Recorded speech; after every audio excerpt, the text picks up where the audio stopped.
అందరికీ వందనములండి. ప్రతిరోజు దేవుని గురించి మనం కాసేపు ధ్యానం చేసుకుంటున్నాము.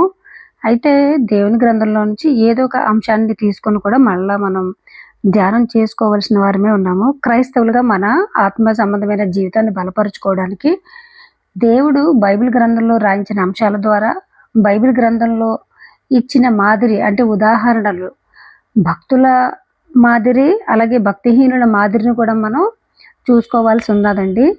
భక్తిహీనులైతే ఎలాగ మనం జీవించకూడదో తెలుసుకోవడానికి, భక్తుల జీవితాన్ని చూసైతే మనం ఏ రకంగా జీవించాలో తెలుసుకోవడానికి మనం వారి కథలను దృష్టాంతాలుగా నేర్చుకుంటున్నాం.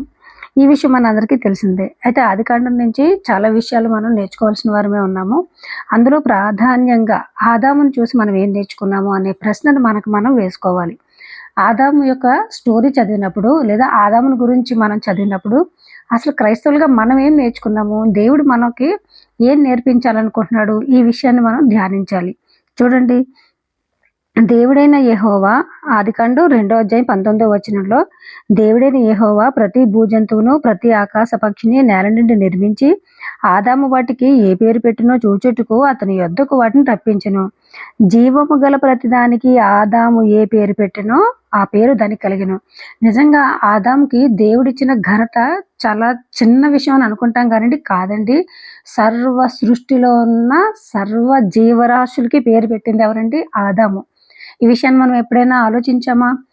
అసలు ఒక జంతువుకి లేదా ఒక పక్షికి లేదా ఒక పశువుకి లేదా ఒక పేరు కలిగిందంటే అది మనం పెట్టిన పేరని మనం అనుకుంటామండి. ఇప్పుడు ఏదో నామకరణాలు చేస్తున్నారని అనుకుంటాము, కానీ కాదండి. ఆ జాతికి ఆ పేరునిచ్చింది ఆదాము. ఆ ఘనతనిచ్చింది ఎవరంటే దేవుడు. ఆదాము అంతటి ఘనత పొందుకున్న వ్యక్తిని గుర్తించాలి. చూడండి తర్వాత ఇంకా ఇంకొక వచనం చూద్దామండి.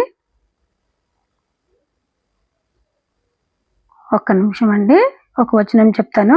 లూకాసువార్త 3:38 కేయినాను ఎనోషుకు, ఎనోషు షేతుకు, షేతు ఆదాముకు, ఆదాము దేవునికి కుమారుడు.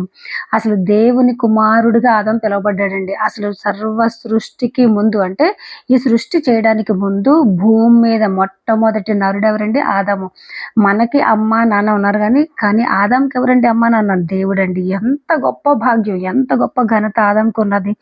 ఇది మనకి ఆదాము కలిగిన ఈ ఘనతను మనం ఎల్లప్పుడూ ధ్యానించుకోవాలి, ఎల్లప్పుడూ ఆలోచన చేయాలి. కానీ ఆదాము గురించి చాలా దుఃఖకరమైన విషయం ఏంటంటే, మనం తెలుసుకోవాల్సిన విషయం ఏంటంటే, ఆదాము ఏం చేశాడో మనం గ్రహించాలి. ఆదాము యొక్క తప్పిదం ఏంటో మనం గుర్తించాలి. చూడండి, ఆదాము ఏం చేశాడో.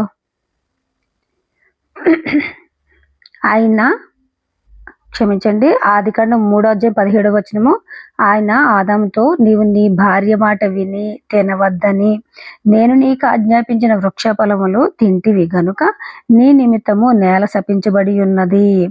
ఇక్కడ ఆదాము చేసిన పాపము, ఆజ్ఞ అతిక్రమం గురించి రాయబడిందండి. దేవుని యొక్క కుమారుడిగా పిలువబడిన ఆదాము, ఘనత వహించిన ఆదాము ఆజ్ఞను పాటించకుండా తప్పిపోయాడు అని దేవుడే తన నోటితో చెప్తున్నాడండి.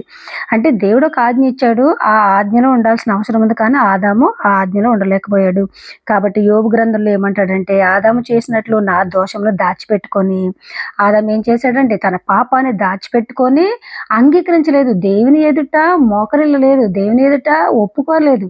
ఇదిగో నీవు నాకు ఇచ్చిన స్త్రీయే నన్ను ప్రేరేపించిందని పక్కవారి మీద తన నెపాన్ని నెట్టివేశాడండి. ఇది ఆదాము యొక్క దోషము. ఆదాము ఆజ్ఞ అతిక్రమానికి మీరడానికి కారకుడయ్యాడండి. కాబట్టి సర్వమానవాళికి పాపం కలగడానికి కారకుడయ్యాడు. మరణాన్ని పొందాడు. మరణం అంటే ఆత్మ సంబంధమైన మరణం పొందాడండి. దేవుని నుంచి దూరం అయిపోయాడు. దేవుని నుంచి దూరం అయిపోవడం వల్ల అక్కడ ఏదైనా తోటలో నుంచి అతడు బయటికి నెట్టివేయబడ్డాడు. అంటే చూడండి, ఆయనను ఆదాము చేసిన అతిక్రమమును బోలి రోమీయులకు రాయబడిన పత్రిక 5:14 ఆదాము చేసిన అతిక్రమమును బోలి పాపము చెయ్యని వారి మీద కూడా, ఇదంతా వదిలేండి, ఆదాము చేసిన అతిక్రమమును బోలి అంటే ఆదాము ఏం చేశాడండి? అతిక్రమం చేశాడు.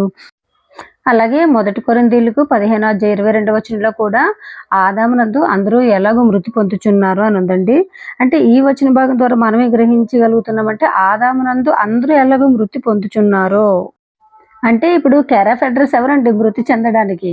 మరణం ఎవరి వల్ల కలిగిందండి? ఆదాము వల్ల. అంటే ఆదాముని చివరికి దేనికి ఇండికేట్ చేయడానికి వాడారు దేవుడు, మీరు గ్రహించగలగాలి. కాబట్టి ఇక్కడ ఇంకొక వచనంలో రాయబడి ఉన్నది ఏంటంటే, మొదటి కొరింథీయులకి 15:45 వచనంలో, ఇందు విషయమై ఆదామను మొదటి మనుష్యుడు జీవించు ప్రాణి ఆయనని రాయబడి ఉన్నది, కడపటి ఆదాము జీవింపజేయు ఆత్మ ఆయను. అయితే ఆదాము కలుగు చేసిన ఈ మరణం నుండి, ఈ పాపం నుండి తప్పించడానికి ప్రభు అయిన యేసుక్రీస్తు వారు ఈ భూమి మీదకి వచ్చారండి, మనల్ని పాపం నుంచి, మరణం నుంచి, శాపం నుంచి తప్పించడానికి. కాబట్టి ఎవరైతే ప్రభువైన యేసుక్రీస్తునందు విశ్వాసం ఉంచుతారో వారు క్రీస్తు యొక్క రక్తంలో కడగబడి దేవుని యొక్క వాక్యంచే, అంటే ఉదక స్నానం చేయబడి అని ఉంటుందండి. అంటే దేవుని యొక్క వాక్యంలో మనం అంటుకట్టుబడి ఉండాలి ఎల్లప్పుడూ కూడా.